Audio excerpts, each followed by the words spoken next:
Ok, nhớ dùng cho phương như sẽ đa.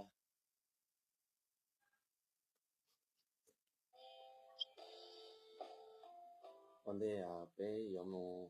sĩ thả. Một ý chẳng có vấn đề à? Một ý chẳng có vấn đề sao? Một ý chẳng có trở lại dễ cho.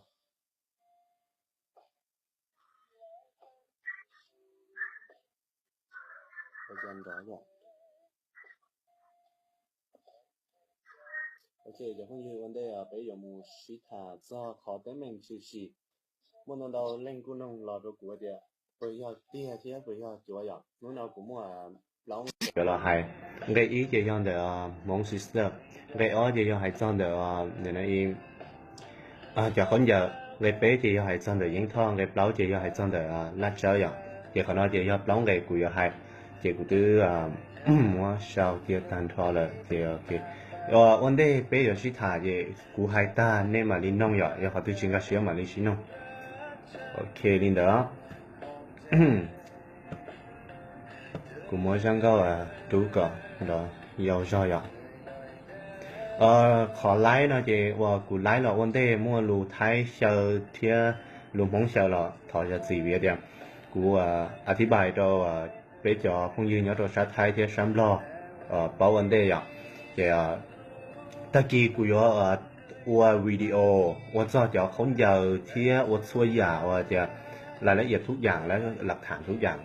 ม้วนไก่เราท้าติดสวยแล้วลงใน YouTube ให้ทุกคนได้รับรู้ไปเลยโอเคเนาะตามนี้นะเรื่องที่อยู่น้องและชีวันได้ต่อการถกหัวเปียตายไปมาหลอนน้องอย่าโอเคลินเด้อ我知道那个了就朋友说的กูลุงเบย์คนจีช่องอย่าลุงเบย์คนจีช่องลงเสียชับเด้ออย่างนี้กูมาจะน้องซากูเทียกูมาจะเจ๋ตัวกูเทียโอเค我知道เห็นว่าcái ýกูอยากให้เจ้าอย่าthe Monk Sister mua cho lùi thì cú mua mong sister li không giờ cho mù và lọ khải là do thì đam mua nhớ tôi thấy chạy sủa cú hai đây chấp lại thì cú chính cái xe thì là mua cho là hai tao chào giờ về thì mong sister nhà là bắt cú giờ thọ xin tao cú muốn nhà là bắt cú bây là hay giờ nhà là bắt cú giờ tu phi xảo là giờ tu mua nhà lâu để cú tôi khenว่ากูนับถือที่กูจังเชียหนึ่งที่กูตอนหนึ่งถ่ายแบบว่าเขาเหลือตอนหนึ่งลอนเดย์อ่ะที่ชิปลอนเดย์เดี๋ยวจีมัวขอเดี๋ยวกูยมัวหนึ่งรีแบรนด์เจ้ามัวเดี๋ยวกูยมัวเดี๋ยวกูสุ่มเดี๋ยวเอ้ยเนี่ยเรากูถออย่างนี้เราใส่ยกก็ดีคนใจกูมัวก็เจนมัวตรงก็จะเนาะชิถ่ายต่อชิกูจีวันนี้เด้อเนาะเดี๋ยวคนเดียวเจนี่ยอดจั่วยเดี๋ยวคนเรากูมัวฟรีตอนเนี่ยเราก็กูเดี๋ยวขอทำผมเข้าใจตัวคนเดียวเที่ยวcụ chỉ mua khỏi để dùng một mua mong sister cho lọ quên đời việc để cụ tới giờ ít tu model là do nai bạc trong đời thay đổi trong đời mong sister thì chỉ của chỉ mua khỏi giờ lọ quên đời và do khỏi giờ cụ bữa tao muốn đuông cái tôi sáng sủa thì thay thế sure nên là này thì do cụ tao muốn cái nhớ học cụ Facebook của những cái của những cái ta tự việc thì do cụ luôn luôn học được thế này do cụ điผลงานsáng sủa thế là của những cái ý giả thì chỉ cụ chỉ lấy tiền cái mua họ cho cũng gây mua mà nếu mua đồ ý giả nữa cho cũng gây mua mà nếu mua đồ ý giả rồi nếu cho con giờ thầm đaซื้อ chỉ dùng đến mong sister shop đi thì mong sister shop nếuในการนับถือแบบพี่ๆแล้วเดี๋ยวกูยังให้ความนับถือแล้วเที่ยวกูยังอย่างในจีโมกายอยู่เดี๋ยวเที่ยวเขาจริงๆชอบเลยอยู่จีเขาเดี๋ยวตัวอยู่หมดหรืออยู่จะสาววันได้อยู่อ้วยอ่ะโอเคเดี๋ยวเขาnóiเดี๋ยวกูมั่วละหายสาวลีนอรู้ลีนอวันได้อย่างไงอียังไงอ้อเดี๋ยวเปิดเฉาแล้วจีเฉานึกว่าปล้องไงอ่ะกูอยากหายเดี๋ยวไงอ้อเฉาเนี่ยเฉา都好เดียวจะพวกนี้ที่说了3年了都กูว่าเขาจะเดียวแต่ชีนี้จีไล่เดียวน้องจะเช่นở bên lan là cho thì là cho theo những thon như hay à chỉ do đi nữa cho con giờ của mỗi đồ này sai à ok cho con giờ nhau xem tao nhau đâu sai thì nó đây tao hẹn đó thì nó tao hẹn á cho con giờ con nhớ được nó tao hẹn đó từ khi mỗi tờ là đi nó đâu biết sai không đây mỗi tờ đâu biết sai nào không đây em ta kỳ của mà lý thay video mỗi giờ con giờ cho là đánh của ý pia thay đồ này sai thì là cho nhiều là sao tôi là của chỉ tao cho muốn nói à từ khi chơi đi học clip mà là chơi thì những thằng này thì cũng muốn là cho nhiều cho muốn no muốn cho muốn dài thì uli nó thì có đâu cũng sản đầu thếแต่是嘛học cũng chỉ sản đầu bây giờ là vì họ thìอยู่chỉ lấy no rồiอยู่chỉ ăn đi nữa chỉอยู่chỉ lấy mỗi trong nó cho nên cho nhiều nên sao tôi nhưng ở tàu không giờ đâu này ó tại vì cũng thấy hai đâu này thì sẽ để tỏ 我古马里萨多可能就我提拜到北角nhớ rồi sát thái thế mình cả là nhớ rồi họ thì nhớ từ lắp lú thế bỏ rồi chỉ cụ thứ hai đó là vấn đề là từ khi mà cú một tàu dược kế chấp là giờ mua ô tô ra bé tu tí nên giờ là trở thì những thọ là cho nên cho mùa mùa giàu nắp thử là này ạ chỉพอดีthì theo ý lý chỉ tao sang một đó là chỉ thì nó chỉ là thế này là trở thì những thọ này bảo giờ này thế này thì chỉ không đa này chứ chỉ không đa này còn nàyอยู่ในลิขงนึกจีว่าตรงนี้แล้วนึกจีไม่รู้หนังสือแล้วโอเคเจกูจะรีมาขอแต่เหม่งเด้อหรอเจกู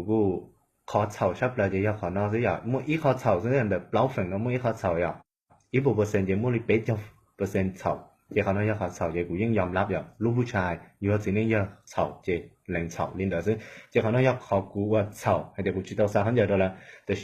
还真的你老把กูจีมั่วเดี๋ยวกูอยู่มั่วเลยเจ้ามึงมั่วแล้วนี่เจ้าchờ sai tàu thì cũng muốn là thành hữu thế gì này là bao cú xả sai à thì thảo xin tàu của hành bề thì việc tiền này cho khoảng bạn mong sự tơi sọc thì cú giỏi thôi nón sai và cú nắp thử nữa thế vậy thì tê còn đừng cái ó thì thọ sau đi nó dưới giờ để mà đi muốn thi bài đâu thấy nhìn được vào video của muốn lồng rồi YouTube hay thì còn cái ó nó chỉ những sầu chỉ những lát sầu thìอยู่chỉ tàu xa thì chỉ là lý nhiên chỉ tàu plo chỉ ra của lý nát trì của trong một nọ chỉ nhưng mà không giờ đâu là tan thôi là nhớ chân bờ cú giờ gì nên cú giờ mới giờ ở chỉ để không giờ là cú chỉ nã giờ cú giờ đây là tí nhớ sửa tí chỉ mất là sao đâu là giờ đây là mắm rồi có điều cú ăn gà sầu rồi chứ chọc cái nó thì việc thì cú chỉ bảo giờ là giờ thông dư thì là chờ này là cú mua để mình đâu cú vấn đề rồi thì khi nó thì cú họ là chùa đâu khỏi giếng thọ khó này rồi tại bắt đi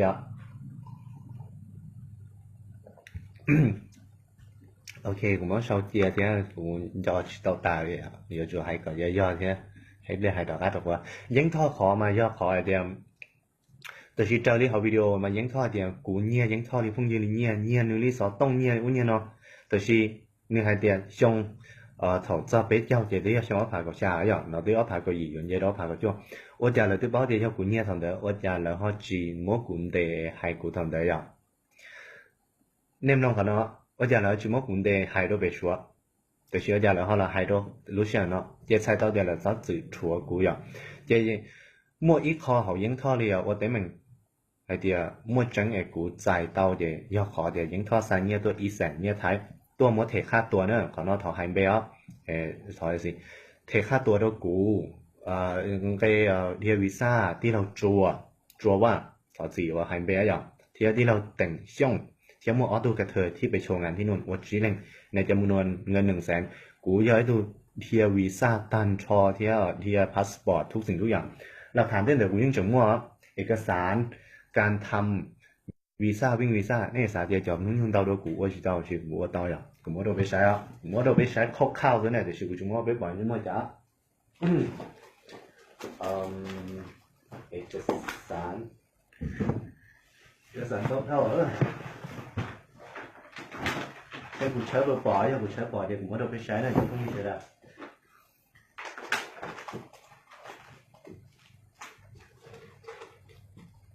vì thế thì mới cho cái sản của nhớ trong đời củ tí lâu thế giờ mới cho cái sản nhớ củ tí lâu thế thì củ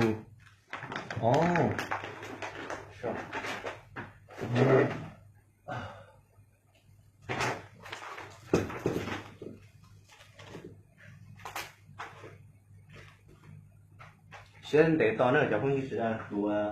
现在谷歌都可能报一个啥的叫 ，OK， 我至少nhớ cho nửa cụ tí lâu chế là，至少nhớ cho cụ tí lâu chế là ya，他进到天还得有么多你想知道吗？就是我好 email 啦，cụ những chỗ mua mà cái mình gì đâu phải sai tiền cụ thì họ lừa lý trả ya, cái họ email đâu phải sai, chỉ họ nói chỉ cụ chính cái cho nhiên những saoตัวนะya chỉ cụ từ mỗi cho mùa thì luôn luôn họ lừa qua visa thì passport cho tí lâu thì cụ phải sửa đâu là anh ấy thì từ khi mà người chạy sau này thì cụ mới cho là vừa đó chỉ chỗ nhiên đi chẳng chỉ đâu mỗi trò khác thôi nữa còn nói thì cụ chỉ là sẽ thế này thì cụ muốn nhiên thì phong nhiên nhưng là đứa bảo thì cụ nhiên thì xong ấp vào xa rồi trên đây cũng vậy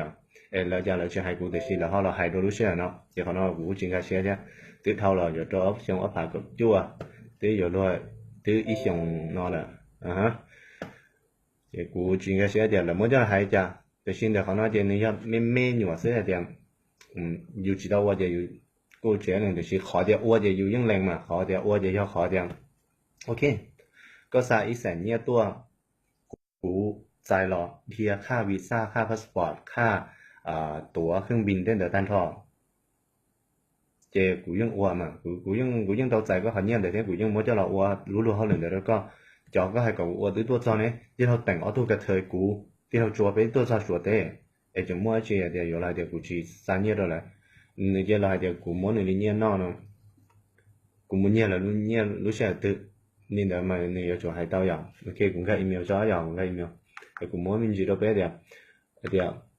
cho tí lâu là những sao lạc thẳng tôi của đẹp, có cụ thiệp vì sao này đi nó thôi vậy, cụ chỉ lấy đa lương từ, trong cái tin nên ở bên hài hậu comment vậy cũng ra một sai là của đẹp, ấy con chơi mua tới trong đâu chứ bây giờ, có cho chỉ trong đi, giờ mà giờ thì dùng tứ báo thì dùng trong, dùng cho chỉ trong thì hay là chỉ trong, tôi sẽ cụ tứ phía giá cho vào trong sắp đó. แต่สิ่งที่มั่วเขาเดี๋ยวchỉ trongแต่ละอย่างเดียวว่าในจีให้เราดูท้ายเดียวไม่ใช่บทละครไม่ใช่บทที่จะต้องแต่งมาเดี๋ยวมีเทค1เทค2เราอยู่เดี๋ยวอยู่เล่นมือใจอย่างแต่สิ่งในชีวิตจริงนะไม่มีเทค1เทค2ให้คุณถ้าพลาดก็คือพลาดผิดก็คือผิดถ้าผมผิดผมยอมรับผิดกูเฉากูยอมกูแรงเฉานี่เด้อซึ่งอย่างอีเมลมันยินเด้อ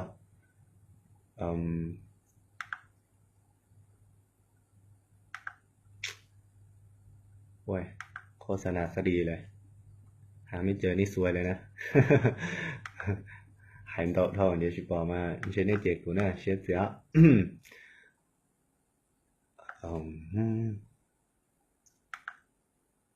เช็ดเสียนะเดี๋ยวพรุ่งนี้是的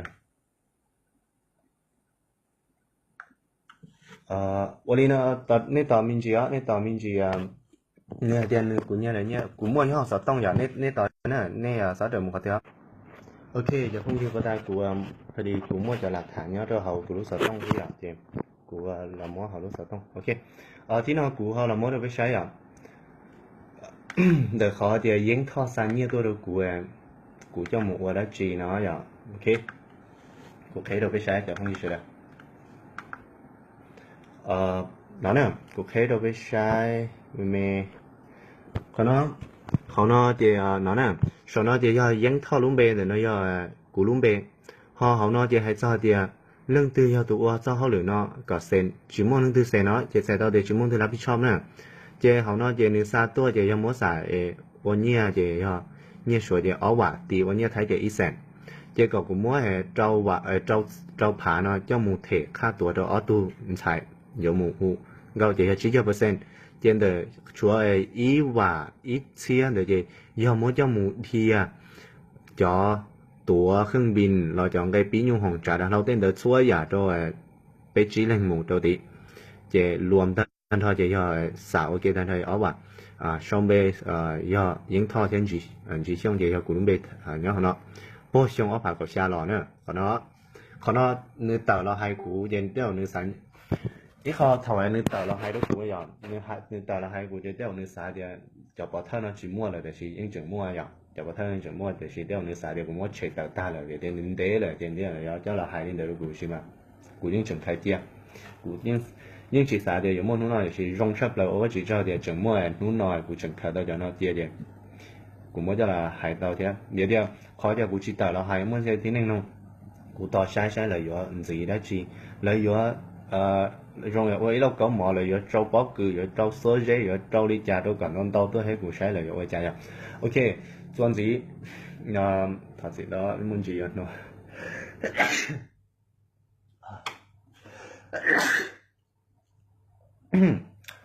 phải đây cho nó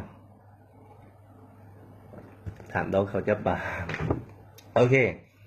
để khỏi những thọ thì cũng muốn sau đi nó những hay mấy gì hay mấy gì những thọ cho tôi thì cũng muốn mong sister cho mua đa mua này vậy thì khỏi nói gì do thì nếu do tiền lên đó thì cũng chỉ bỏ cái hai gì mà cũng thứ hai vấn đề to rồi vậy thì cũng chỉ tao mua mong sister cho hay mua thì cũng đi chặt thì mong sister do ít kho brand thì do ít kho cho giờ ấy tung phi xảo là giờ ấy tung muốn nhà lâu đời của nó thường người hành nhà này nó bao cuối rồi theo của trường do là ấy tung một đời thì cụ chỉ mua lúc chỗ cả quay nữa thế là muốn cả tao bảo thay rồi thì cũng gây mua đi trà đũa nữa mua đi trà là mua tao là ok cũng lên giải được mà để chỉ mua là mua được trà đũa thế này rồi ok thế khó cơ thì cũng là做到khó cơ rồi thả lú lú khó tiếp rồi xin ra sẽ được mà tại kỳ cũng có video tìm cho cái sai rồi thế khó cơ thì là lá trắng lại thì cú nhiễm khó u nhiễm khó no đa tụ no lên u lên nó cú cũng chẳng sai gì đa điều cú đa thiên nhiên là chỉ được nửa thế à rồi có mỗi khó cú thả lặng vấn đề xong xong ốp hạ cầu trâu một trâu cầu xa được cú tao trò cá một trâu thì sủa cú một thay ý răng cầu giờ cú tao muốn gì nữa giờ nếu mỗi lúc con thai thì cú kể cho là thai kể cho thai thì nào cũng chừng ra một trâu nữa nếu mỗi lúc kể rồi nếu mỗi lúc kể thì sự cũng cho tí mỗi mình gì lù mỗi gì đánh mình giờ này tiền này有nhiều sinh thì chỉ有lúc con thai rồi giờ thì cũng sai lúc con thai giờ cũng để cũng mua chỉ quả nhiều thai rồi giờ cũng mua trâu nữa giờ này tiền này有chỉ quả rồi giờ lúc con thai nữa mua đâu cũng giờ ta lên đó cũng mua bảo thai của tôi xí nữa giờ nên bên mong thai nhớ đặt tạ mua bảo thai của tôi xí giờ họ nói giờ riêng ta là thì xí lựa khỏi nữa mua cho là hay của chỉ trong ra sẽ để của đa chỉ tiền mua đã chỉ đượcอย่าตัดสินคนเพียงคำพูดของคนอื่นครับผม我应该写点那节目里考了还找来句那只有一度啲呢個กูนับถือ呢又นับถือ呢แห่งอยู่ปอนคงก็เขาอยู่มี有啊又ปอนคงก็มี有กูนับถือ呢แห่งกูชิโมนัวเดียว有一點你只容你屋里呢但是那麼กู有一點你只容都好對吧你哋กู有一度啲呢กู要ตัว呢包你容แห่งที่do nữa kiện đau hẹn nữa là mà sau đó phải có trí của bị khó công thay bao ta thì cũng có thả lên đấy rồi thì không đấy thì khó thì rồi khó nữa hay thì khó mà你应该做你都công thay rồi nên lúc này nó được một số họ tư là你应该都cho tí lâu ở mũi vì thế này thì cho tí lâu là những là hay kia đâu cụ thế rồi thìอยู่ที่thể nhiên đấy thì doอยู่lý không là thì你有là thìอยู่nhiên này lý không là chỉ tao chỉ要在了的 OK 这专辑冇有佢係真的好我講你好冇就點明冇落嚟咯就點明冇落嚟咯就你用呢你俾頭上一下狗機頭nhà này nó sẽ biết cho tài chính để cho vào cái trí nữa chỉ tao một trò cho vào cái đó nhưng cái kia đó cho vào cái trí thứ thì cũng tao một thay ý ra một vị nói ra nặng nhớ đâu về số đó là cho làติดต่อ tôi ạ chỉ muốn đó là cho họ lựa tao ý liền tao chỉ được bênความโชคดีแต่สิ่งมาอยู่ที่บ้านเดียวlà cho chứ bây giờ để thầu mù là cuối rong thầu bé quan làm được là những món tém mình tao hẹn mỗi thứ tí lâu nhớ hậu nữa về tí lâu dễ à nếu bảo điểm món tém mình là chỉ tiêu dễ cho của mù tao lựa khó đi chúa xin đầu thế nào mà ha chỉ việc đấy là cho xe cũng thì khó thì cũngจะถ่ายจนgì nào mà nếu muốn hài lòng mà nếuเป็นเรื่องชู้สาวเป็นเรื่องชู้สาวเก่งก้นเราthế này thì mà chỉ ta mua là giờ mua hai tờ à ok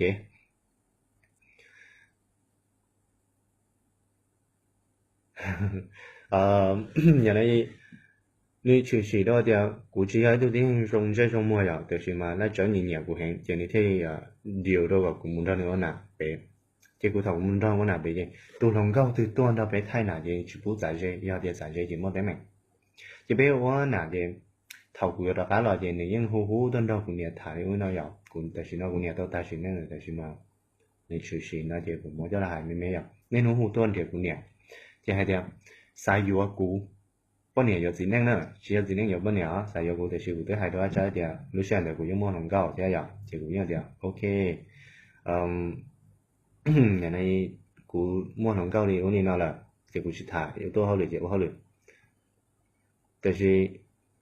cụ đó cá là tao ý liền tao thì người tới trả tôi là cùng thêm tôi chỉ cụ này cụ gì tôi chỉ cụ cho tí lâu là tôi muốn nó mỏ kê nhưng mà đồ không thế gì thế giờ tôi nó mỏ kê vừa sai cụ tôi đâu cụ này hú thế gì tôi thọ giờ cụ liễu đi nó tôi chỉ tao cụ cụ cho tôi theo cho nhà này mua đồ về Chiang Mai mua bữa đồ về quý tôi phía sau lũ lì sọt hú tôi xí mua นอกฟรีอะไรพวกนี้เราเป็นคนที่แบบอยู่ยอดตัวรับหน้าตรงหนึ่งใช่ไหมแต่ชี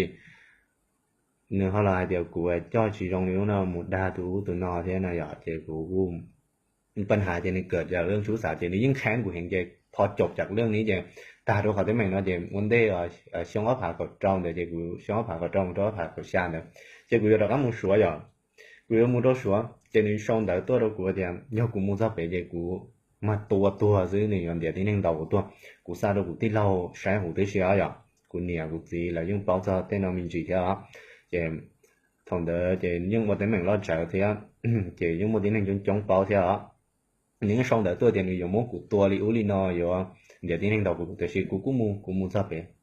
chỉ mốt khỏi đấy chứ người đi chỉ bảo trả của cho nên nếu cô là hai dia ở trong cái lò phong như trong này cô ok ô phong như thì trên tấm mình trên này những mua lò rú ấy à chỉ mà là chơi thì những anh chỉ mua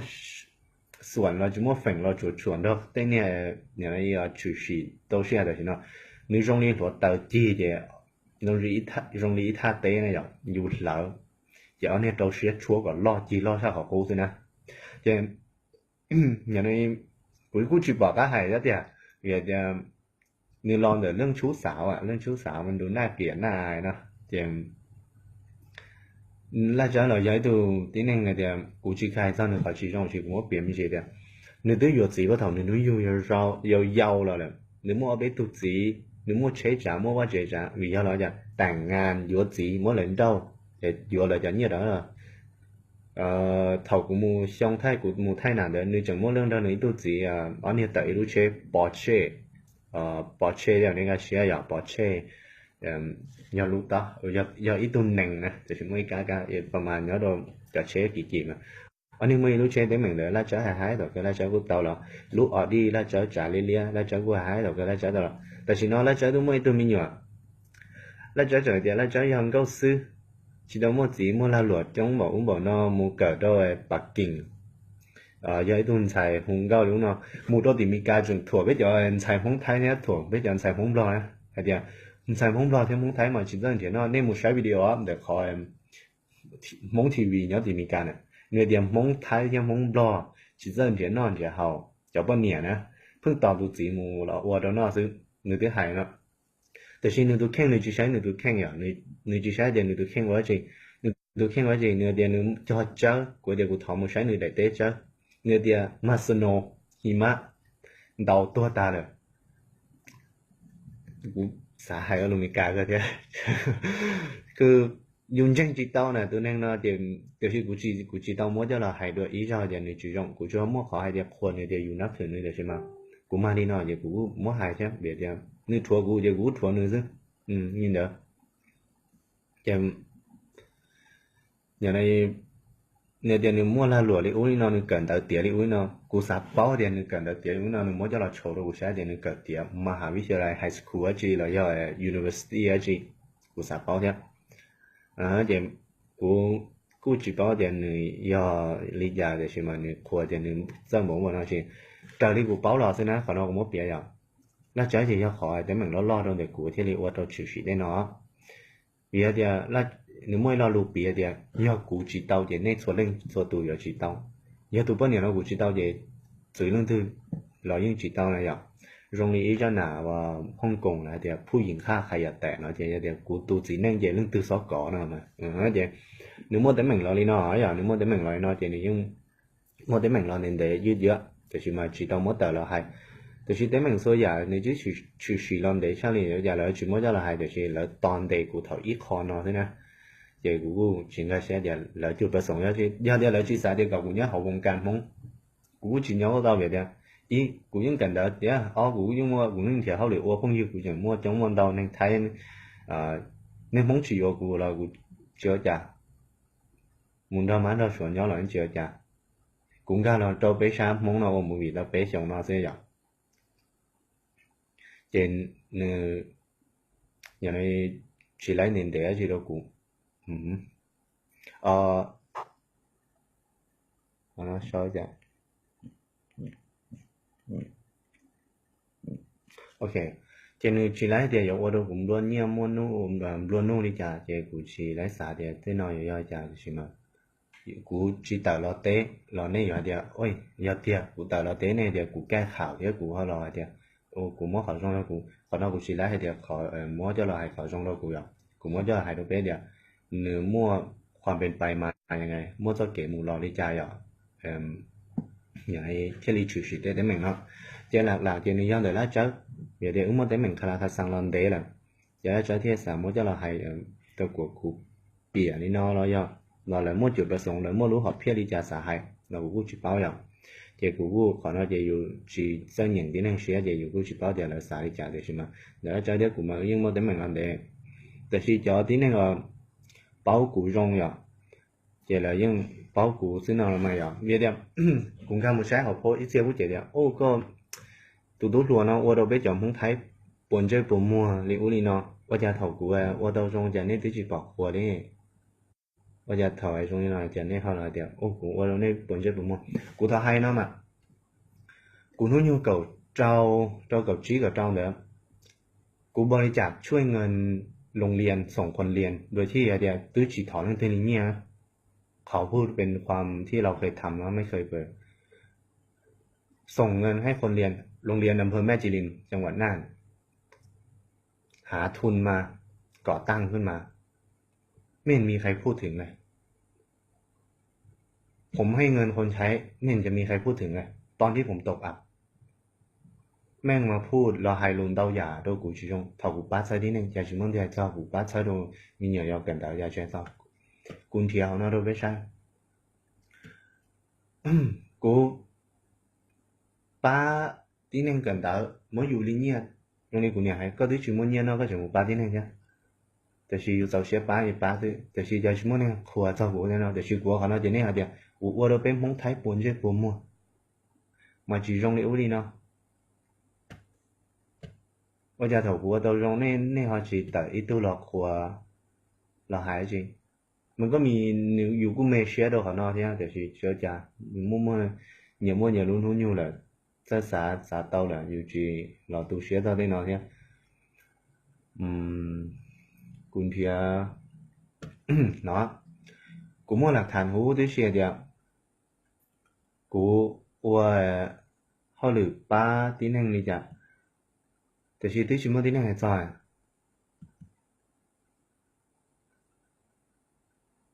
นี่ยังได้เหมือนตื่หรือตื่มันจะละให้อีตุ้มลงต่อเนาะแต่ชิมา公开学到嘛公开学到的 OK 要点你去包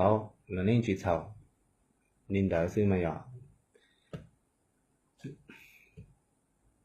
อย่าพูดเยอะเจ็บคอใช่ไหมเจ้ากูยอมไลฟ์ให้เขานอกกูยอมไลฟ์ให้เขานอกตาลีนอจะได้กี่กูcái ý video gìจะตาลีเด้อเสือเดี๋ยวกูจะให้สิแล้วเดี๋ยวให้น้องเต้าเราตรงนี้แก้ตัวให้หรอรีแก้ตัวใช่ไหมตรงนี้อยู่ตัดต่อที่ไทยอยู่ดูแข่งซื้อเดี๋ยวกูจะให้จริงต่อกูให้นู้นนอที่ให้ตากี่ซื้อเดี๋ยวจิมัวจะให้ใช้ชีวิตปกติ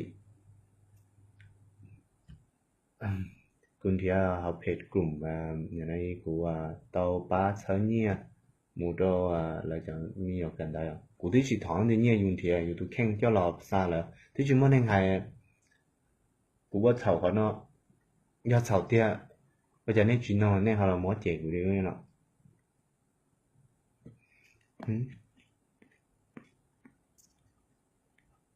เรื่องเสื้อผ้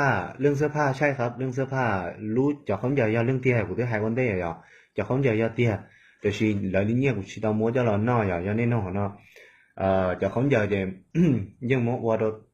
ทานท่ออย่างเท่าเรื่องที่การใช้วิดีโอเท่าเดี๋ยวยังปล่อยเท่ากี่วันเลยยังมัวว่าเขาใหญ่เราหลายตาใช่ไหมมัวออฟเป็นนั่งย่อยแล้วจะเลยจะนั่งเดี๋ยวแล้วมัวจะเราชนว่าจะเรามัวหายเดี๋ยวกูมาได้เลยเนี่ยนี่เนาะเสียอย่างแต่ชีทุกอย่างมันได้หมดถือว่าเตาตาตัวละแต่ชีมันจะละหายเดี๋ยวจีกูจีเป้าใช่ไหมอย่างจีขอนอจียอดเดียวเราสาเตาจะเขาอย่างเดิมจีได้กี่กูยังอยู่มั้งวิดีโอgì hayอย่างยอดเราสาเตาแล้วเจอที่ยิงท่อเนี่ยจูว่าวิดีโอแต่เราถอดสีกูอันนี้จูว่าวิดีโอแต่เราถอดสีกูยอดที่ชีแต่เราถอดสีกู那叫我啥到很久那忙干的，那这些人掏呢是，别的古我到那去找些，那好就古单那，哎，清白很久要到那，到他们那想想，他谈，清白很久要那，没谈，到很久忙了那个，清白很久要得呢，古要只能古用么叫么拿到你家呀，古要只能古去拿，古要只能古去拿啲，OK。thế cụ chỉ bảo sao trong đi chạy thì cụ kết lại thi thôi lại thiên thôi à vậy thì đi chạy là cụ nhóm đời này ở xã thôi do tiền nên chừng là chơi theo những thao này thì nên mong cái anh này thì anh này chủ video thao gì cụ anh này chỉ thao gì cụ chứ họ nói chỉ những thì ta đi nói chứ thì cụ những họ chào thì những yom lắp chào à lúc ผู้ชายยอมรับผิดแต่ถ้าไม่ใช่ถ้าไม่จริงก็ไม่ยอมรับอะไรทั้งนั้นโอเคเหรอเดี๋ยวยุ่งขอเนื้อหน่อยเนื้อเอาไว้ถ้าฟังเนื้อนี่ขอเป็นพรุ่งนี้เนาะถอเจียตะกีอ่ะเดี๋ยวละเอียดมินจีถอเจียตะกีเดี๋ยวขอหน่อยมัวหายคร่าวๆด้วยแบบเบสเดี๋ยวเป้าไว้เดี๋ยว整个学习大了เดี๋ยวเป้ามันจะเดี๋ยวหนึ่งมัวเจ้าเก๋มูรอนี่จะจะนี่มีความเป็นไปมายังไงถึงเกิดปัญหาพวกนี้เที่ยวในฉุยฉิได้ไหมเนาะ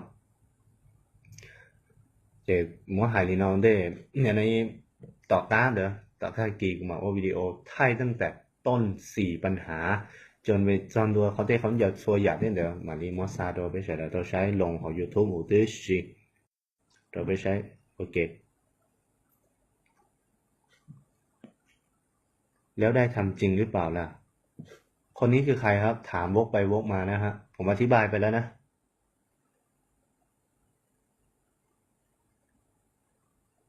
เคมาทีหลังแต่ผมอธิบายไปแล้วเดี๋ยวก็รอวิดีโอ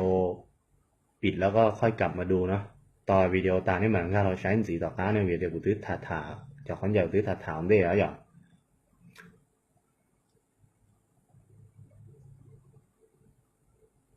ครับผม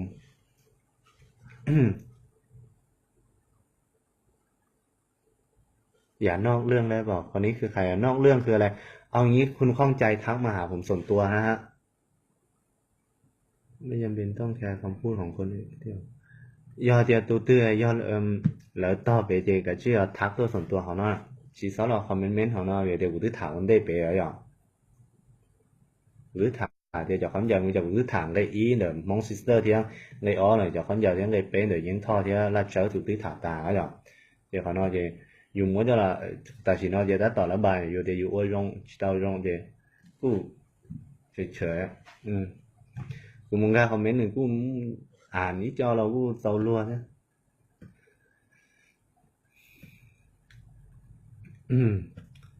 ok mua cái gì nông khao là tao này mua cái gì nông khao là taoดีบ้างร้ายบ้างว่าปนกันไป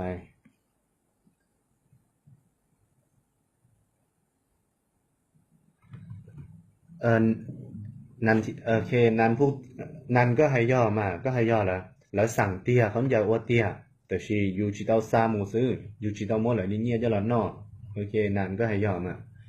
ก็ให้ย่อที่ตะกี้มาเรียนว่าแชร์หลักฐานทุกอย่างต่างมันจะเราไลฟ์ซื้อเย็นไฮรูซื้อchỉ lấy thì lo hài đâu cả nên chăng đóเขาnói muốn cho lo เปียคร่าวๆเดี๋ยวต้นเหตุปลายเหตุไปเป็นมายังไงเรื่องเดี๋ยวซะเรื่องที่อยู่เหนียวกูที่จริงเหนียวกูจริงเลยเราถอยอ่ะโอเคเมื่อเสียทรงแต่เขามาโอ้โหพูดแบบหยาบมากเลยแต่พอไปดูหน้าตามึงนี่พอๆคำพูดเลยแต่ทุกคนที่ว่าต่อให้หน้าตาดีไม่ดีจะมัวรงเท่จีรงเรานี่จึงไม่ขอจะอยู่ว่ารงเตาเสียยานี่ยิ่งอยู่มั่วขอเพเชื่อพี่ผมเป็นคนดีผมเชื่อในความเป็นลูกผู้ชายของพี่ขอบคุณครับผิดก็คือผิดในเรื่องเสื้อผ้านะครับผมยอมรับในเรื่องนี้นะฮะยอมรับผมก็พูดไปแล้วแต่เราไม่ได้เอาเงินเขามากินเนาะเรามาทำเจ้าเราอ้วนแล้วแหละ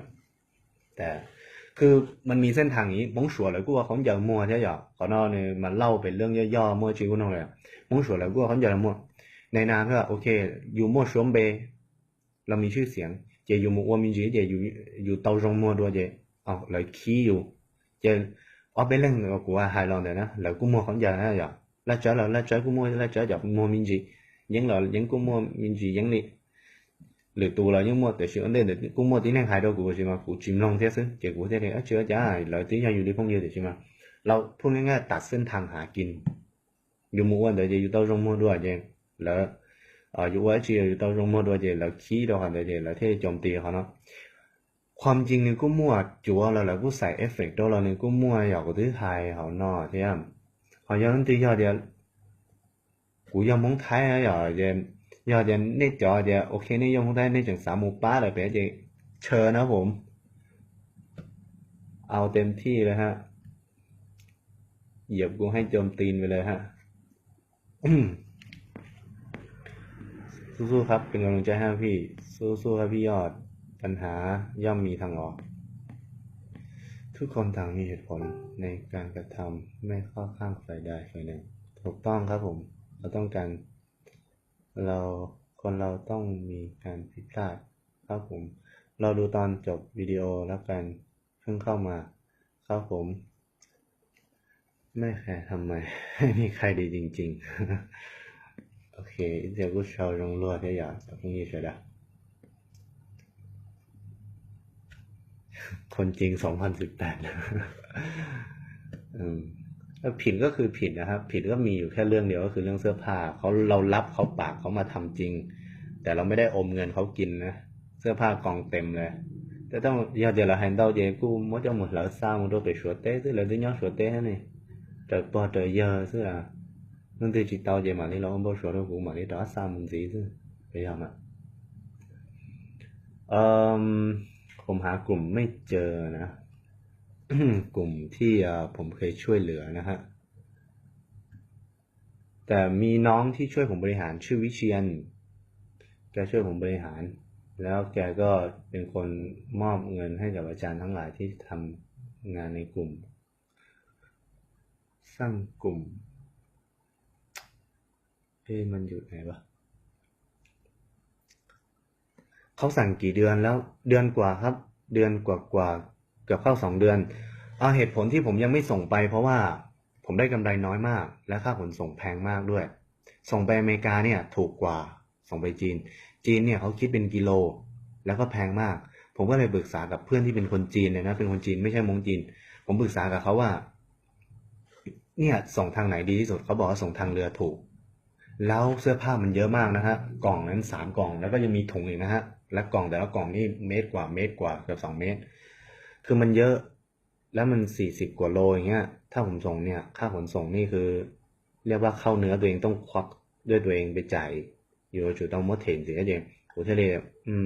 ถ้างั้นชะลอไปก่อนเพราะว่าไปชัวร์เลยนอกรู้ไปเจ้าถอดรู้ลินตู้อย่างเจ๊ยอดเดียนับแต่สินอกมือเจ๊ถึงชัวร์ใช่ครับเจ๊ก็เลยว่าผมก็บอกเขาแล้วนะกูยังหายด้วยแล้วแต่ใช่ไหมกูถือหายวันเดฟถ่ายคลิปวิดีโอเดียวมั่วเป็นแรงย่อยแล้วจะเลยจะนั่งเจ๊แล้วจะเลยสาจีได้เหมือนเจ๊เลยเจ๊มั่วจะเราหลายก็กูชาเขากูนินเดอร์สินะโอเคอ่ะเจ๊ขอโทษเจ๊ให้ชิดเอาเถอะอย่าแก้ตัวดิจ้ายิ่งแก้ชิดเอาเจ๊เกิดเนี่ยก็มันเป็นความจริงเจ๊อยู่ช่วยเดี๋ยวยอมรับแค่นั้นแต่ชีเดี๋ยวเรื่องเดี๋ยวแล้วเจอที่ยังที่เราเดี๋ยวมองซิสเตอร์เดี๋ยวยังอธิบายมั่วอย่างตอนเดี๋ยวยังที่แล้วเจอเนี่ยมายังเราchỉ mới trên đầu xin đượcแล้วเจอมันđầu hiệnแล้วเจอmà giờ dùng mới mà ít mò mà thứ hai chỉ ta hai mình chơi to hai ý à thính rồi chat bẹt rồi sập tơ ta rồi hai bờ ta nhá thì nhớ đồ sát thì thấy nó mua cho phu cầm cặp mua là cho phong dư 我来找姐姐你多时都多了才敢穿呀整了เขาโอนตังมาแล้วทำไมพี่ไม่ส่งให้เขาผมอธิบายไปก่อนหน้านี้แล้วนะเขาโอนตังมาแล้วทำไมไม่ส่งเขาโอนมาพอค่าชุดไงฮะพอกับค่าชุดแล้วค่าขนส่งมันแพงกว่าค่าที่ว่าค่าชุดพวกนั้นด้วยซ้ำแล้วจะให้ผมทำไงผมก็ต้องชะลอก่อนหาทางที่มันส่งถูกใช่ไหมแต่ช่างมันเถอะถามมาโง่ก็เอาไว้อย่างนั้นแหละกองไว้ตรงนั้นเดี๋ยวก็เข้าไปตอบกันเอาเองอธิบายเยอะ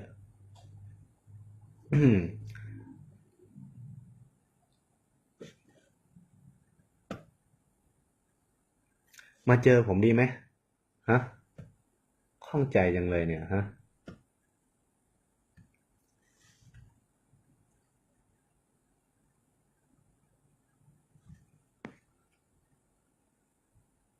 ก็ต่างคนต่างทำมาหากินแล้วฮะแต่ถ้าเรามีชื่อถ้าเอาว่าคุณลองมายืนในจุดผมเอาว่าที่เขาบอกยิ่งสูงก็ยิ่งหนาวยิ่งไกลก็ยิ่งอันตรายก็เป็นอย่างที่ผมยืนอยู่ตอนนี้ใช้เวลา3 ปีเรามาเป็นพูดแบบขำๆนะเป็นพระเอกได้เป็นทำนู่นทำนี่ต่างประเทศได้เป็นเต็งหนึ่งขึ้นมาอย่างเงี้ยในเวลาสั้นๆคนเกลียดก็มีคนชอบก็มีคนอิจฉาก็มีเยอะสู่ไปอยู่เปล่าๆทำงานปกติยังดีกว่าเยอะเลยเย็นตกเย็นเล่นบอลฟิตเนสตกเย็นเล่นบอลฟิตเนสจบแค่นั้นเขากำลังทำเสร็จต้องใช้เวลาฟังนะจ๊ะไอ้พวกที่เรื่องที่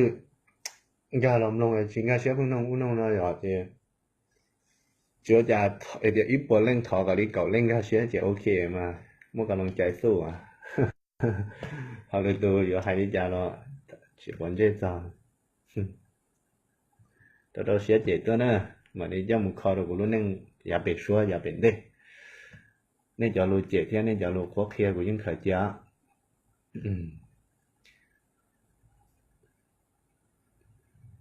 ใครก็ได้บอกผมทีว่าถ้าเข้า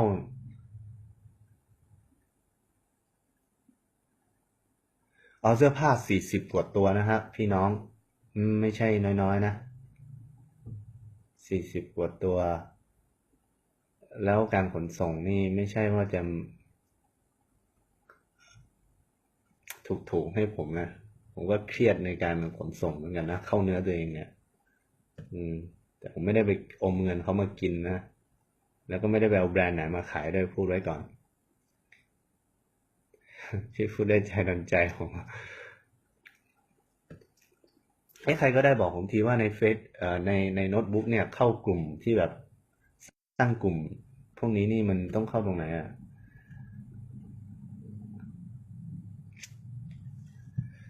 mua đấy gì chị ta chỉ nói về cô nông tàu nữa nông tàu thì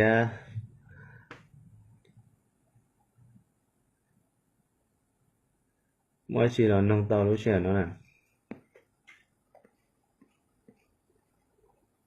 คนเราชอบก็มีคนเขียนก็ย่อมมีจะเสพข่าวก็ต้องฟังทั้ง2 ฝ่ายยิ่งโอเคฮะข้อความเท่าไหร่อย่างที่จิตทันเนี่ยทำไมพี่ยอดไม่ขอค่าขนส่งด้วยครับผมคิดว่าค่าขนส่งจากนี่ไปจีนเอา还用意กูสาเดียค่าขนส่งแต่ท้ายนมด้วยไปชัวจีนเพ่งยี่เจ้ากูสาเดียกูได้到กำไรเดี๋ยวเขาจะยังมั่วกำไรเดี๋ยวมินจีเจ้ามูซาเดีย到ใช่ไหม摸咗落啲啲嘅沙場幾餐嚟咯，3都未加咧，要聽你งึกตัวเขานอกซึ่งมาเดี๋ยวนึกกี่ด้วยโอ้ได้เฉยเรด้วยเดี๋ยวเขากี่ด้วยเวียเดียวเราเป็นประเทศตอนนี้ขึ้นมาเป็นประเทศอันดับ 1ยังรู้ได้เฉยเยอะเราว่าที่อีกังค้าทุกอย่างเจทุกอย่างก็ย่อมแพงที่นู่นเขาไม่เก็บภาษีหรอกจีนแต่ชีเขาไทยนอนไปไทยจอนอถือค่าภาษีเท่าเจเราเจริคันแต่นอมูนได้ซื้อทำไมชาวบ้านชอบเสือกเรื่องของคนอื่นจังคนล้มนี่ชอบข้ามกันจังทำไมต้องมาด่ากันเองใช้เรื่องของเราไหมถูกต้องครับเนี่ยพูดได้ใจผมมากเข้าข้างผมหรือว่าไม่เข้าข้างผมหรือว่าจะด่าผมยังไงก็ได้นะแต่ขออย่างเดียวอย่าถามคำถามโง่ๆหรือว่าถามนั่นถามนี่จุกจิกคือผมเชื่อว่าคุณก็เรียนหนังสือแล้วคุณมีความรู้อย่ามาถามอะไรผมโง่ๆแค่นั้นถ้าข้องใจอะไรมากก็มาเจอผมแค่นั้นนะคุณผิดที่คิดทำธุรกิจกับคนจีนโดยไม่คำนวณถึงค่าขนส่งค่าบริการอื่นๆต้องศึกษาให้เยอะๆคนจีนเหนียวมากขนาดจีนที่เกิดในไทยยังแพ้เลยครับถูกต้องครับผมอันนี้ยอมรับครับเพราะว่าเราไม่ได้ศึกษาเยอะเราก็เชื่อมั่นว่าเราไปที่นู่นเยอะแล้วเราก็คิดว่าเราน่าจะทำได้ถูกต้องครับผมส่งไม่ได้ก็ต้องคืนเงินส่งไม่ได้ก็ต้องคืนเงินเครื่องเงิน ส่งเมื่อได้ก็ต้องคืนเงินแต่ในเมื่อที่ว่าของถามว่าส่งได้ไหมก็ส่งได้แต่เราหาทางที่ขนส่งที่ถูกที่สุดนะฮะแล้วคุณจะให้ผมคืนเงินยังไงครับเพราะเนื่องจากมันถูกตีเป็นของหรือว่าชุดหมดแล้วฮะคุณลองมาเป็นผมดิคุณจะทำยังไงอ่ะผมว่าคุณคงฆ่าตัวตายมากกว่านะ但是呢，那只要多鸟都好点名了，点那应该还到的。我家去啥去啥，我3年就家去嗨就离婚了，แม่งพูดได้หมดแหละมันพูดได้หมดทุกคนพูดได้หมดนี่อยู่ไฮริจานี่ยังหายต่อตาเดี๋ยวกูทางตันอ่ะกูอยู่ไฮริจาต่อทำได้คงยิ้มใส่ขอโทษครับอ๋อใช่ครับอย่างนี้เหรอใครๆก็พูดได้แหละถ้าคุณไม่ใช่คนที่มาเจอเหตุการณ์ผมอ่ะมันไม่ใช่มีแค่พวกนี้มันไม่ใช่มีเรื่องแค่นี้มันมีเรื่องที่ล่าเจออย่างมาพูดพวกนี้เยอะแยะไปหมดไปในเพจของตัวเองค่ะแล้วไปที่สร้างกลุ่มดึงคนได้เลยจ้ะไม่ใช่จะคือมันมีกลุ่มที่เขาตั้งขึ้นมาแบบในการทำพวกนี้นะเอ๊ะผมก็เข้ามาที่กลุ่มแล้วนะผมก็เพิ่มเติม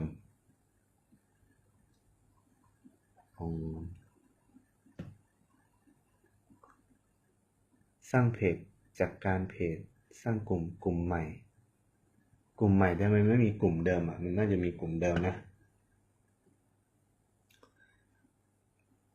เข้าร่วมกลุ่มเดิม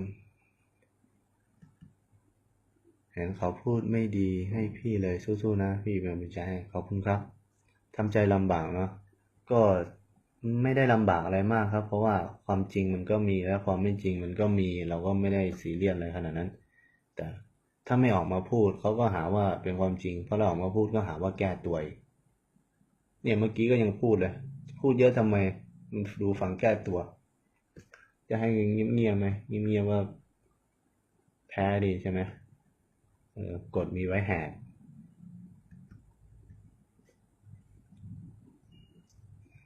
ทำเขาไม่ใช่เราเราทำอะไรเขารู้ตัวดีแค่นั้นค่ะอย่าใส่ใจคนที่มาเอาแต่วิจารณ์นักวิจารณ์ถูกต้องครับดูตั้งแต่ต้นก็ไม่เห็นมีเรื่องใหญ่อะไรนี่ใช่ครับเรื่องไม่ได้ใหญ่อะไรแล้วบางคนก็ตีมโนไปว่าเป็นเงินเป็นล้านหรือเปล่าเป็นแสนหรือเปล่าไม่ถึงนะฮะแต่ที่พวกมันพูดนี่เงินนี่เป็นล้านเลยนะที่เป็นข่าวอะไรพวกนี้นี่ผมต้องไปออกผมต้องไปออกอะไรนะรายการหรือเปล่าที่จริงคนไทยเราเป็นพงน่าจะมีรายการนะเขาจะได้เชิญผมไปออกจะได้แบบเรียกมาเหมือนช่อง3ช่อง7อะเรียกคู่กรณีมานั่งฝั่งนู้นผมนั่งฝั่งนี้แล้วก็โต้วาทีกันคงจะดีอะคงจะได้มีมวยกันนะผมไม่อยากเป็นเหมือนอะไรนะเสียโป้อยากดวลเหมือนกัน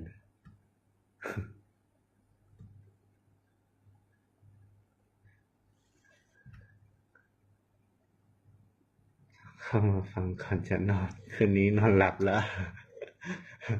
พี่อธิบายเรื่องพี่น้ำอินหน่อยค่ะพี่น้ำอินเหรอพี่น้ำอินเนี่ย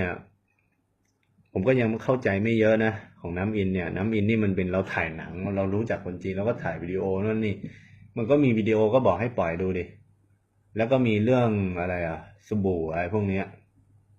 แต่จะมาบอกว่าผมอย่างนี้แต่ผมขอโทษน้องเขาไปนะครับผมขอโทษถ้ามันผิดเดี๋ยวก็ขอโทษนะบอยละแต่ที่เขาพูดมึงกูอะผมนี่ผมไม่โอเคมากเลยนะและที่เขาบอกอย่างนู้นอย่างนี้ก็ผมก็ไม่ได้ยุ่งอะไรมากแต่ถ่ายอะไรเขาก็ถ่ายผมอ่ะเขายังมาขอให้ผมถ่ายจูบหน้ารอไฮกับกูถ่ายมูนเนี่ยพลูอะไรอย่างเงี้ยโอ้ถ้าจะเอาเรื่องอะไรพวกนั้นมาพูดมันเรื่องปัญญาอ่อนแต่ใครจะมองผมไม่ดีก็คือก็ไม่ดีแค่นั้นครับ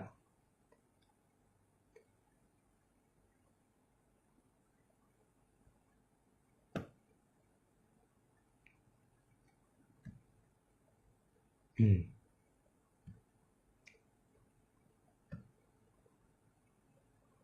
เอ๊ะ ไม่เป็นไรเดี๋ยวพรุ่งนี้ผมเอา มาให้ดู เพราะยังไงอันนี้ผมก็แค่มาอธิบายคร่าวๆเพราะว่าพรุ่งนี้ผมถ่ายวิดีโอเป็นแบบไม่ได้ไลฟ์นะถ่ายวิดีโอแล้วก็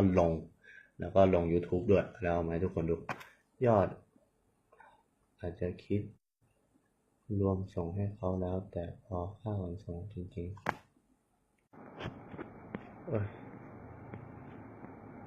ทุกปัญหาขอโทษเมื่อกี้ผมอ่านไม่ทันไปไหนละของมงซิสเตอร์ไม่มีส่วนมาเกี่ยวตรงนี้นะฮะคือทางจีนเขาพูดไปอย่างนั้นเพราะว่าผมได้ลงรูปผมลงรูปตลอดที่จีนแล้วก็ลงในไทยผมก็ลงเขาก็มาพูดว่าผมเอามงซิสเตอร์ไปหลอกขายเปล่าไม่มีนะฮะขอปฏิเสธไว้เลยนะฮะ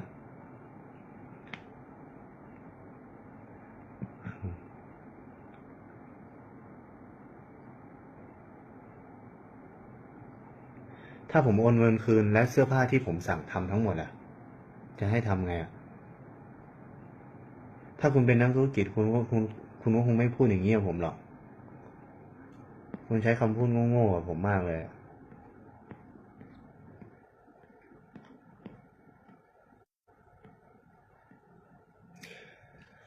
คลิปของน้ำอินนี่ไม่ใช่คลิปเอากันคลิปไปปี้อะไรกันนะถ่ายหนังอยู่มันไม่ได้โป๊มันใส่สเตย์นะน้องน้ำอินใส่สเตย์และผมก็ถ่ายว่าน้ำอินกำลังเปลี่ยนเสื้อผ้าและในนั้นผมจำไม่ได้พูดอะไรแต่ผมคิดว่าผมน่าจะพูดว่าเปต้าต่อท่ายหนานือจึงอย่างในเป่าค้อนเยอะอะไรอย่างเงี้ยแต่ถ้ามีคำหยาบในนั้นผมขอโทษน้องเขาไปแล้วไงแต่อย่าเอาอันนี้มาปนตรงนั้นนะฮะแล้วมอขันเดี๋ยวจะเราเชลดูขันนะแต่ถ้าจะเอาอะไรตรงนั้นมาพูดก็พูดไปเถอะนะฮะอนาคตอาจจะมีช่องที่ว่านะอนาคตอาจจะมีช่องคนไทยก็แบบนี้แหละค่ะอธิบายดูเป็นคำแก้ตัวก็พูดก็ตอนนี้ก็ทุกคนก็คิดว่าแก้ตัวแต่ผมกูที่ไฮปตาแหละแต่ชี้แก้ตัวแต่ชี้แค่เป็นเล่าว่าควรเป็นไม่เป็นอะไรใช่พวกนี้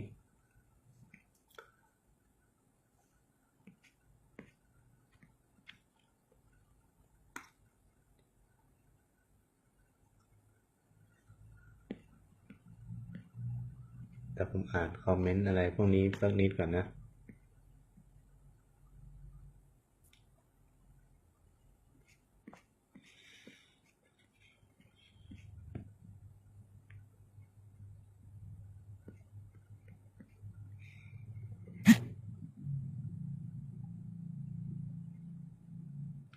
แบบเสื้อผ้าที่ม้งจีนเขาสั่งตัดใช่ไหมครับเป็นแบบธรรมดาที่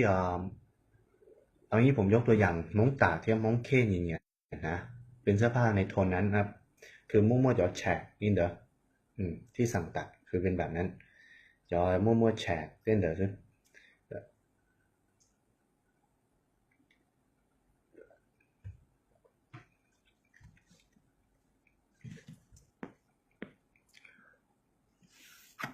ผมจะตอบแค่คือกูเต้ขออย่าลืมมั่วแจ้งกูมาเต้แล้วเนี่ยเน่นต้องวุ่นวายเดี๋ยวกูปล่อยผ่านนะครับจัดไปเลยครับเบียร์สองขวดจะได้ไม่แรงใจสู้ สั่งใครทำเสื้อผ้าครับถ้าไม่ใช่มงสเตอร์สั่งใครทำเสื้อผ้าถ้าไม่ใช่มงสเตอร์ไม่พูดถึงนะเพราะว่าเดี๋ยวจะทำให้เขาเสียหาย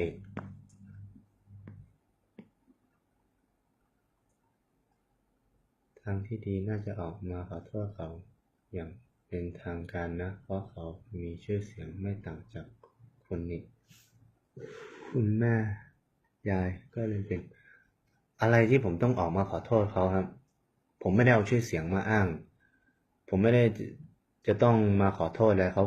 ผมมีอะไรผิดที่ผมต้องขอโทษไอ้2 ตัวที่มันออกมาด่าผมและปัญหาก็ไม่ใช่ของ2 คนนั้นด้วยนะฮะและอะไรที่ผมต้องขอโทษเขานะแต่ถ้าพวกคุณว่าโอเคเขาเป็นผู้หญิงแล้วผมเป็นผู้ชายแล้วเหมือนว่าผมต้องไปรังแกเขากูจะสินได้ไงแล้วยอบเนี่ยเจกูวันนี้เนาะเจใช้ต่อเดียวกูจะตัวมูเจแล้วล่ะแต่ทีนี้ศาลนู่นนี่นู้นเนี่ยเนาะกฎหมายตามสากลโลกกฎหมายจริงๆผู้หญิงเนี่ยคุ้มครองเยอะกว่าผู้ชายด้วยซ้ำ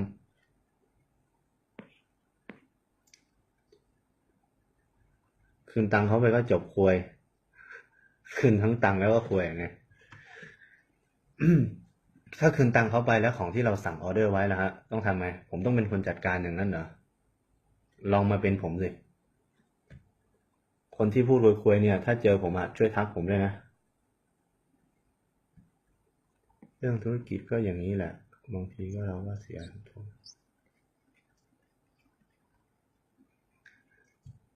ถูกเฉยๆไม่ใช่แก้ตัวครับ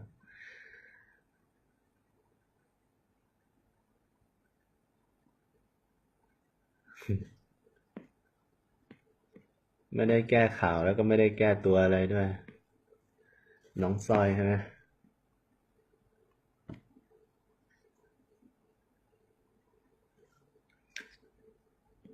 แต่其實呢sau thì có mỗi giờ giờ tôi sẽ有大幾個嘛ถ่ายวิดีโอtôi sẽ有啲實寫ทักตัวส่วนตัวทักตัวส่วนตัวเนาะ我上一些แต่是大幾個啲咯sauเนาะกู啲咯係vấn đề點กูmà đi muốn gây đó大幾chỉ ở đâuนู้นกูจะรอไลฟ์ให้เราเป็นของแล้วทางจีนเขาโอนเงินพี่ลองคิดติดต่อทางโน้นหน่อยผมติดต่อแล้วผมว่าคุยแต่ตอนนี้มันเป็นเรื่องแล้วจะคุยกันรู้เรื่องนะฮะคือณตอนนี้ทุกคนคิดแทนผมหมดแต่สิเนาะในสารอแทนกูทุกคนคิดแทนผมหมดเรื่องกล้องที่เอามาใช้เมื่อคืนไม่ใช่ว่าไม่คืนนะฮะผมจ่ายเงินซื้อแล้วนะฮะผมจ่ายเงินซื้อแล้วแต่เขาที่เขามาพูดว่าผมเอามาใช้แล้วก็ไม่อันนี้นี่คือไม่ใช่เรื่องแล้วผมอธิบายตั้งแต่ต้นแล้วเอางี้อันไหนที่ผมอธิบายไปแล้วผมไม่พูดแล้วนะแต่ผมจะพูดแค่เฉพาะอันที่ควรพูดแค่นั้น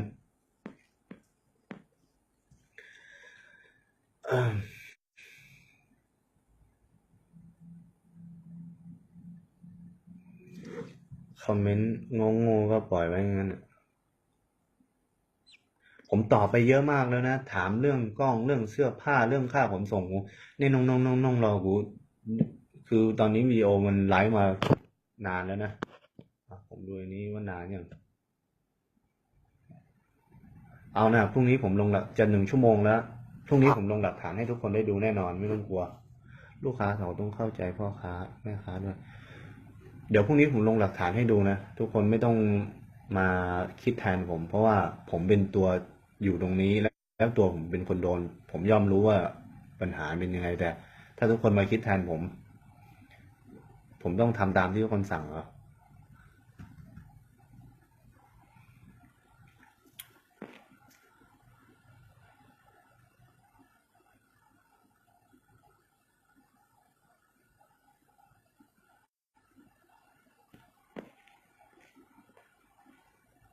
ไร้สาระตอบไปตรง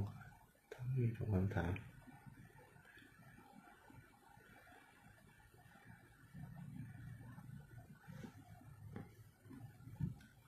ชีวิตเพื่อฟ้าหัวใจเพื่อคุณ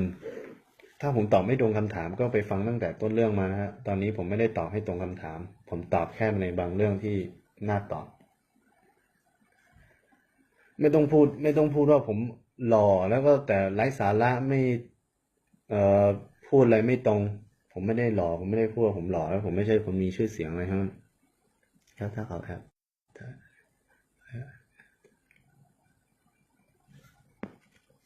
แล้วถ้าเขาแอบถ่ายรูปของคุณไปลงโซเชียลแล้วคุณจะทำไงผมว่าเขาก็ถ่ายนะระหว่างถ่ายหนังกันอะไรพวกเนี้ยคนก็ถ่ายกันเยอะแยะนะแต่มันไม่ใช่ปัญหาเลยที่เรามาพูดเอาอย่างนั้นมาเดี๋ยวผมถ่ายแค่นั้นแล้วมันมีปัญหานะไอ้ที่เขาบอกให้ผมไปถ่ายจูบเขาไปนู่นไปนี่เขาอ่ะมันก็เป็นปัญหาเหมือนกันนะ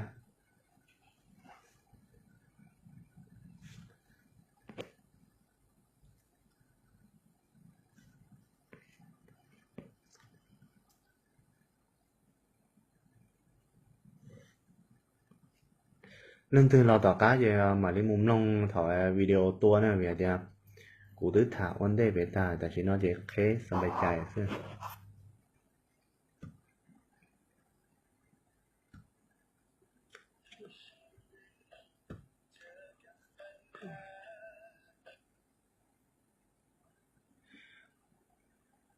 เขาขอคืนได้ไงครับเขาพูดกับผมเองว่าผมจ่ายเขา50,000แล้ว กล้องนั้นเป็นของผม ถ้าผมอยากได้ ผมก็มีพยานหลักฐานเหมือนกันนะ เป็นบุคคลด้วย นั่นแปลว่าตอนนี้ถ้าเขาจะเอาคืนทำไมเขาไม่พูดตอนนั้นน่ะ แต่ตอนนี้เขามาพูดตอนนี้นี่ไม่ใช่เรื่อง มันมีแค่เรื่องเสื้อผ้า พวกนี้นี่คือมันเป็นตั้งแต่ปีกว่าๆแล้ว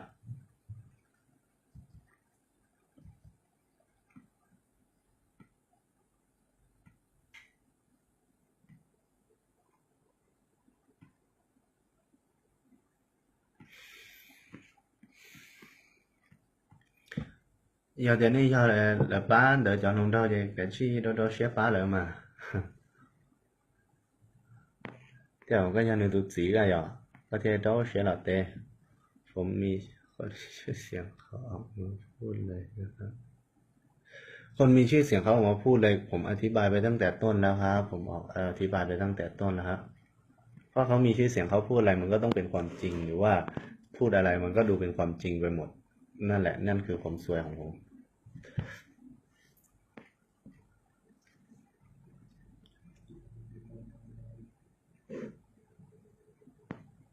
มันพูดภาษาไทยไม่ชัด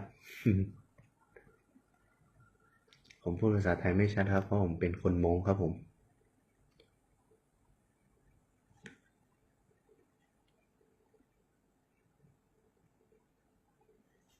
ครับผมถ้าเรื่องนี้มันใหญ่ถึงระดับชาติก็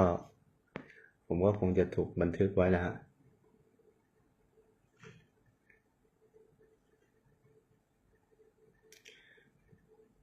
tại kỳ của mà li ô video hay ô lùm mong tan cho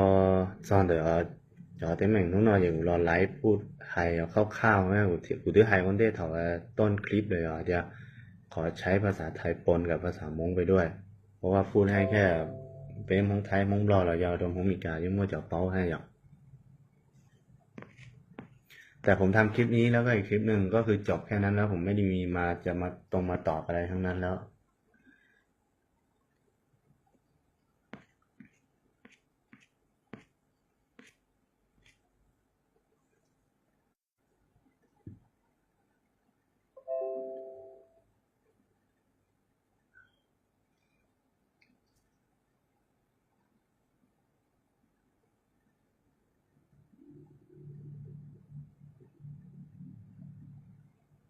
ไม่มิ้นคนมงต้องใช้ภาษามงคุณพิมพ์มาผมคุณยังใช้ภาษาไทยเลยแล้วนะภาษาอะไรที่คุณมาสั่งให้ผมพูดแต่ภาษามงกูหายกลัวหายรู้เพราะว่ากูเป้าลูกมงชิตาตาเดี๋ยวเราหายได้ลองมั่วๆกลัวอยู่สาหายกับย่อๆก็ต้องใช้เป็นภาษาไทยนะต้องขอโทษด้วยนะ